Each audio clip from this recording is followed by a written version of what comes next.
everyone, I'm Captain Logan. And I'm Vince. And it's time once again to recommend stuff. Hey Vince, what are you recommending today? Today I'm recommending a DVD! A divot, as I like to call it. Alright, now first of all, what I'd like to say is companies, retailing stores that keep putting stickers that you can't remove on boxes, stop that! We do not recommend doing that. That's annoying! Look at that! That's ugly! Thank you, video store. So... Was that a rental, or was it just a video store you bought it at? I bought a used DVD from a little store in a little town. Okay. And it was a fairly nice little store. They had no signage. Like, you could have driven by, had no idea that there was a game video store there. A game video store. They sell both movies and games. And I went, oh, that's where my brother works. Because he's working there right now. Oh, okay. All right. So I pulled in and I was like, I had no idea where you were. I drove by twice. And he said, you gonna buy something? I said, sure. Here you go. I would have said, no, that would have been mean. I was going to say, I would have said, well, I guess I'm better because nobody knows you're here.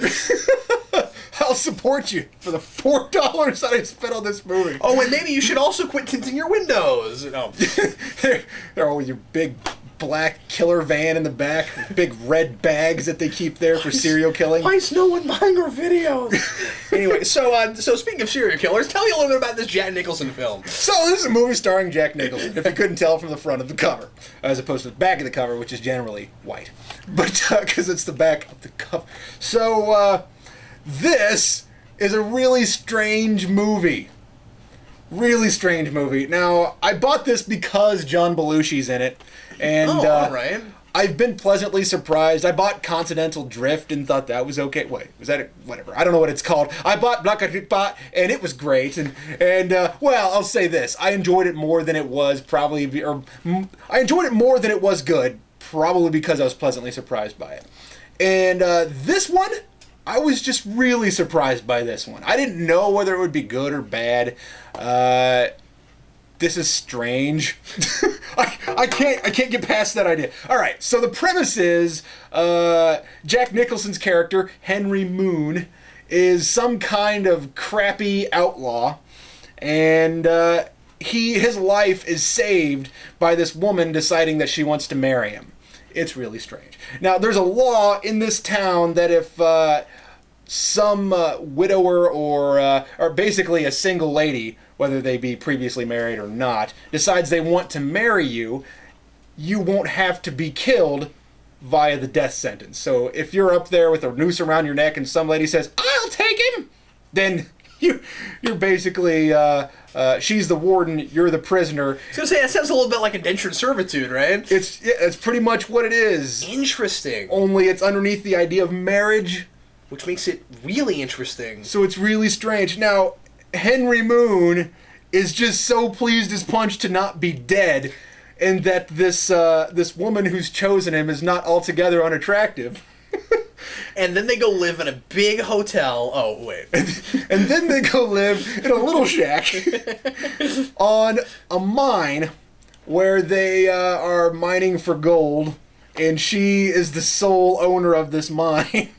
So basically, it's her and him going down in a very dangerous conditions mining, and now, Jack Nicholson has maybe the funniest Southern accent I've ever heard. Does he actually try to fake a Southern accent? He does well a lot of the time, yeah? But he fades in and out. Oh, I gotta see this movie now. That's exciting. Where he's like, hey, wait, this is the darndest rootin' tootin' thing. It's really strange. It's like... That's not a direct quote from the movie, I'm just being goofy. When your Southern accent goes really dark. It's so weird.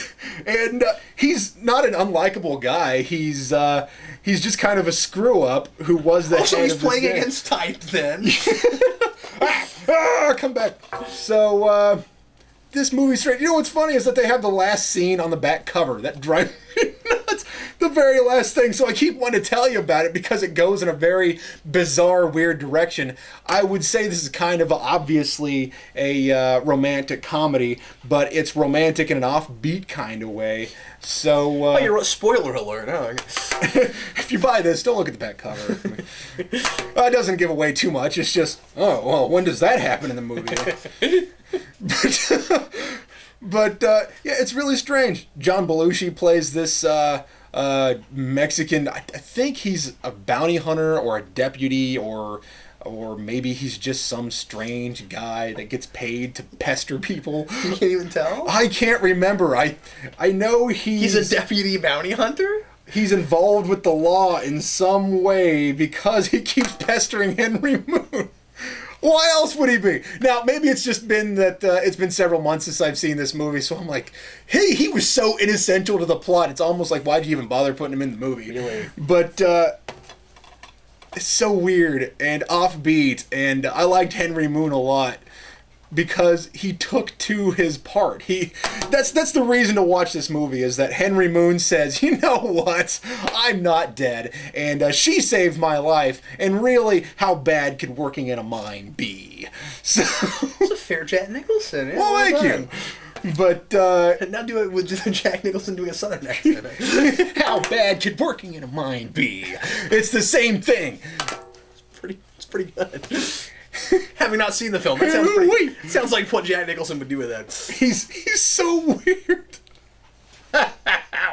What do you got today, Cap? I recommend this movie. That was long-winded and crap recommend, but I like this movie. I really enjoyed that. Can I watch that? Yes. Thank you. I don't even remember what those movies, what John Belushi's character is, and that's the reason I bought the movie.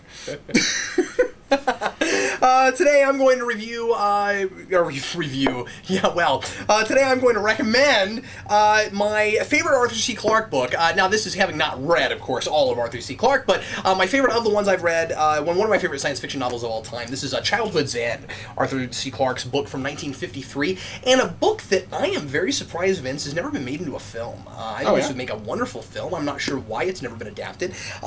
This is, I mean, certainly there are a lot of, recognizable themes that you've seen in science fiction films before if you made this into a movie, but it still seems worth doing.